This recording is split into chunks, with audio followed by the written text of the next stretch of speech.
Hello friends, welcome to the channel. आज हम cover करने वाले हैं एक बहुत ही important absurd play waiting for Godot written by Samuel Beckett. An important topic for majorly all the universities, specifically for Delhi University and IGNOU and for all competitive exams.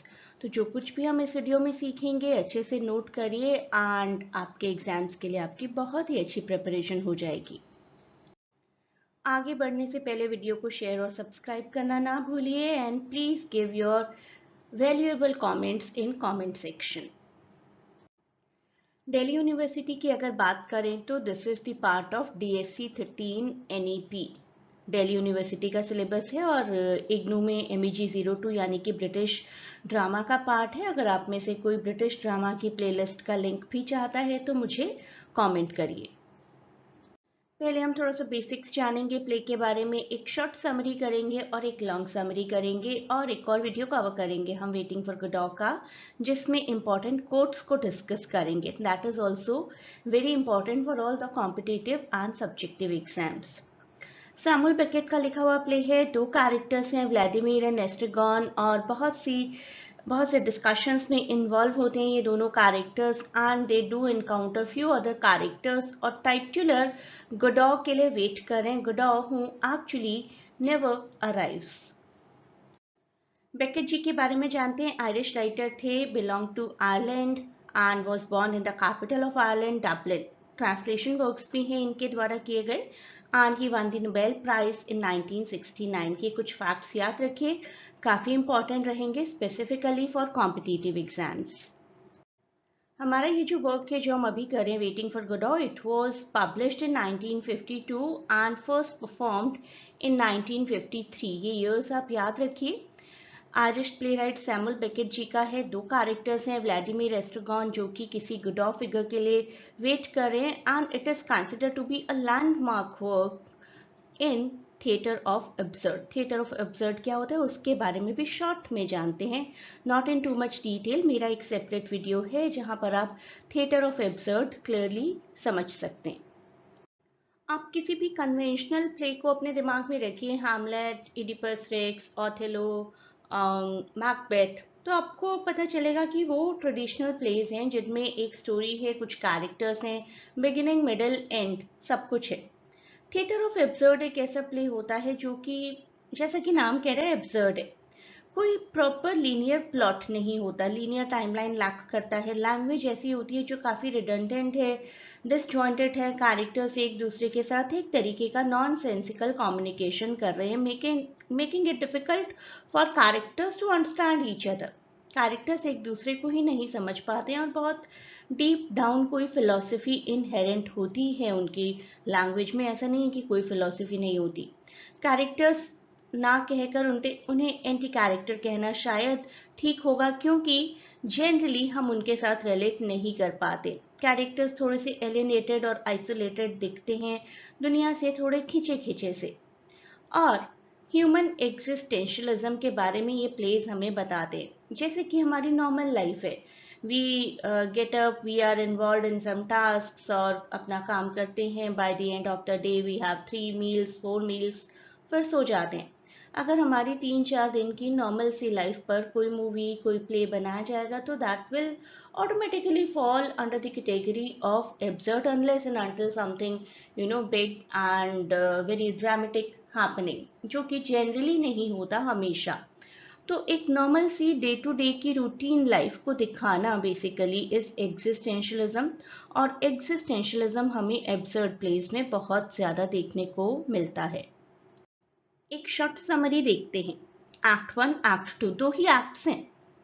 Estragon नाम के character हैं जो कि अपने boot उतारने के लिए struggle कर रहे हैं और उनके एक काइंड ऑफ फ्रेंड दिखाए जाते हैं, Vladimir and Estragon decide to wait for Godot, और उसी दौरान उन्हें दो और कैरेक्टर्स मिलते हैं जिनका नाम है पोजो एंड लकी। इनमें से लकी स्लेव है और पोजो मास्टर है, और लकी की मिस ट्रीटमेंट की जाती है by the master Pozzo. After that a boy arrives, और वो बॉय कहते हैं कि गडॉ आज नहीं आएंगे, he will come tomorrow. Next day both of the characters do wait again at the same place. This time also they do encounter Pozo and Lucky. Pozo is now blind and Lucky is mute. Lucky जिन्होंने पिछले दिन एक बहुत अच्छी speech provide की थी बाकी सभी कैरेक्टर्स को, काफी फिलोसॉफिकल स्पीच, वो आज म्यूट है। वही बॉय, मोस्ट प्रोबेबली वही बॉय वापस आते हैं और कहते हैं Godot won't come and he will come tomorrow, और कर्टेन फॉल हो जाता है और प्ले यहीं एंड हो जाता है। अब एक्ट 1 को थोड़ा सा डिटेल में समझते हैं। इवनिंग का टाइम है, एक कंट्री रोड है, थोड़ी वीरान सुनसान, और एक अकेला ट्री है वहां पर। एस्ट्रागॉन जी स्ट्रगल कर रहे हैं अपने बूट के साथ, बूट उतारने की कोशिश कर रहे हैं, और व्लादिमीर आते हैं, उनसे मिलते हैं and learns Estragon was beaten and spent the night in a ditch. किसी गड्ढे में उन्होंने अपनी रात बिताई और कुछ लोगों ने उन्हें पिछली रात को पीटा था। अब इनके बीच में कॉन्वर्सेशन होता है, बिब्लिकल थीम्स के बारे में डिस्कस करते हैं।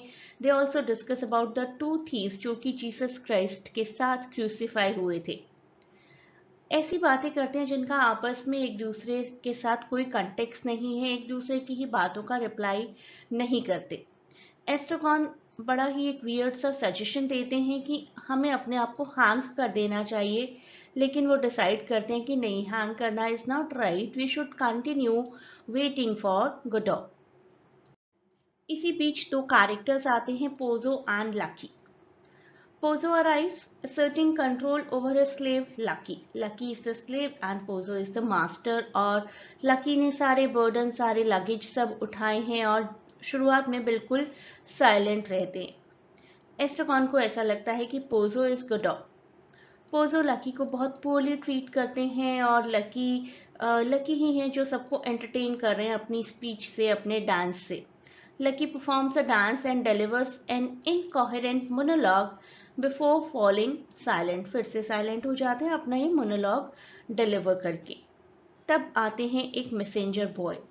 अ boy arrives to announce that Godot will not come today, यानी कि दैट डे, लेकिन कल आ सकते हैं। एस्ट्रागॉन और व्लादिमीर कंटेम्पलेट करते हैं कि चलिए फिर चलते हैं यहाँ से, अब Godot का वेट कर रहे थे, Godot इज नॉट कमिंग, लेकिन वो बिल्कुल हिलते नहीं हैं और वहीं पर फर्स्ट एक्ट एंड हो जाता है। अब आता है second act. The following day, same time, Estragon's boot and Lucky's hat are still on stage. Lucky ने हैट को लेकर भी एक परफॉर्मेंस दी थी, एक स्पीच डिलीवर की थी, एस्ट्रागॉन के बूट्स दिखाए गए थे, वो सभी प्रॉप्स स्टेज पर हैं। कंटिन्यूएशन है प्रीवियस सीन का। Estragon and Vladimir still waiting for Godot। थोड़ी सी कंफ्यूजन है उन्हें कि कल नहीं आए थे Godot, आज आएंगे या नहीं आएंगे। एस्ट्रागॉन बहुत कुछ भूल चुके हैं, even he does not have any clue about Pozzo and lucky. They engage in discussions about dead voices and rustling leaves.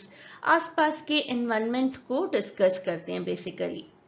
They exchange hats playfully.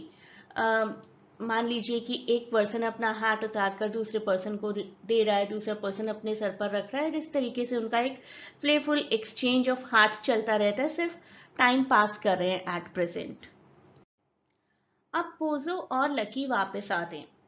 Pozo appears now blind and Lucky is mute. Lucky जिसने की speech deliver की थी previous act में। They struggle to help Pozo get up after he falls. इसी बीच Pozzo एक गड्ढे में गिर जाते हैं और बहुत ही एफर्ट के बाद एस्ट्रागॉन और व्लादिमीर उन्हें बाहर निकाल पाते हैं। ऑल्दो इनिशियली ये दोनों बिल्कुल इग्नोरेंट थे कि हमें क्या करना है, हमें कुछ नहीं करना, हम तो यहाँ पर Godot का वेट करने आए, किसी को गड्ढे में से निकालने के लिए थोड़े आए हैं।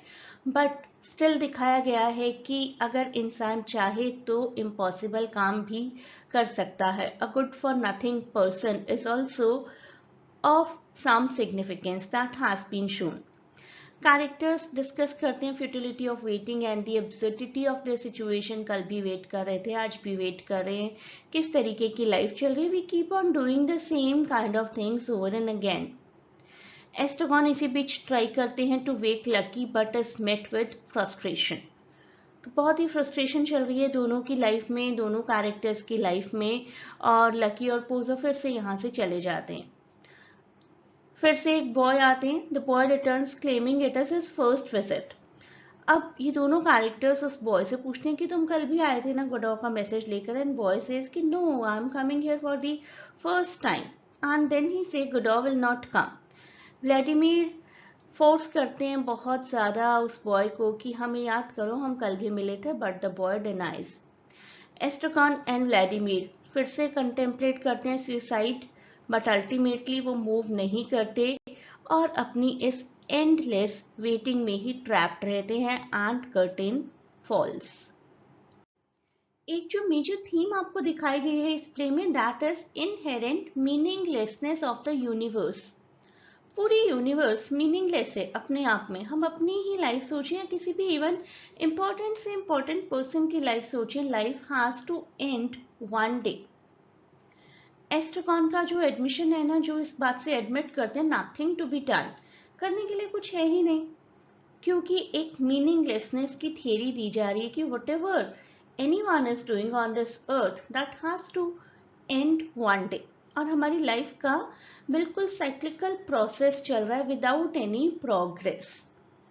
जितनी भी प्रोग्रेस होती भी है किसी की भी लाइफ में, वो भी एक दिन खत्म हो ही जाती है। तो एग्जिस्टेंशियल स्ट्रगल हर इंसान का चल रहा है, बस रोज उठकर सेम काम करते रहना, and ultimately everything is completely meaningless.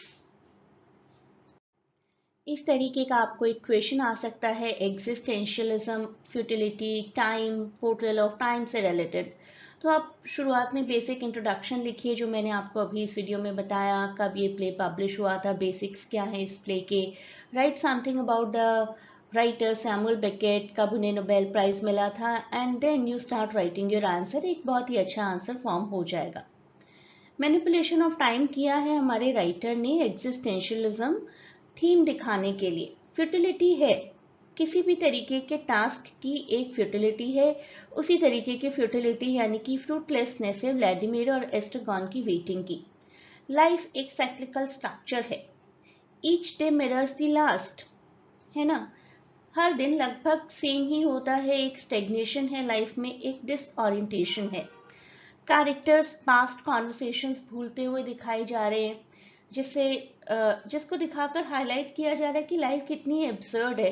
कल जो हुआ था उसको याद करके करना भी क्या है, whatever was done yesterday that cannot be repeated, yesterday is not going to come back, तो people are forgetting।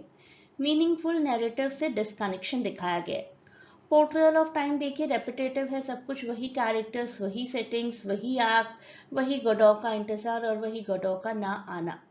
तो लाइफ्स कैसे पर्पस लैक करती हैं।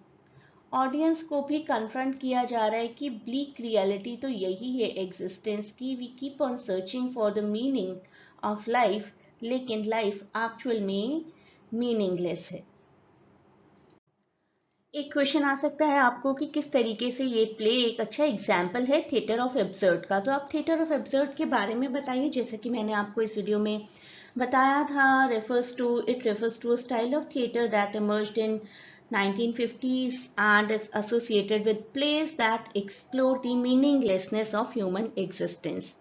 किस तरीके से हमारे इस प्ले में एग्जिस्टेंशियल थीम्स हैं, सेम तरीके की चीज़ें होती रहती हैं और कोई आंसर नहीं मिलता है, कोई प्लॉट नहीं, बिगिनिंग मिडल एंड कुछ भी नहीं है। स्टेज डायरेक्शन इंडिकेट करती हैं कि कैरेक्टर्स कॉन्स्टेंटली पर्पसलेसली यहाँ से वहाँ मूव कर रहे हैं, वही सेम चीज़ें रिपीट हो रही हैं। डायलॉग्स हैं मीनिंगलेस हैं, बिल्कुल कम्युनिकेटिव डायलॉग्स नहीं हैं, कैरेक्टर्स की कोई खास आइडेंटिटी नहीं दिखाई गई, ट्रैम्प्स दिखाए गए हैं कैरेक्टर्स, और प्ले का स्ट्रक्चर बिल्कुल साइक्लिकल है, जहाँ शुरू वहीं खत्म। तो ये सभी चीज़ें बहुत ही इनहेरेंट है इस प्ले में, and hence we can say it is a very good example of theatre of absurd.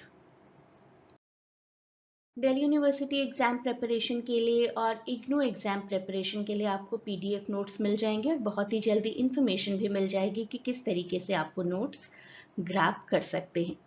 A great good luck from my side to everyone who is preparing for this topic for any upcoming exam.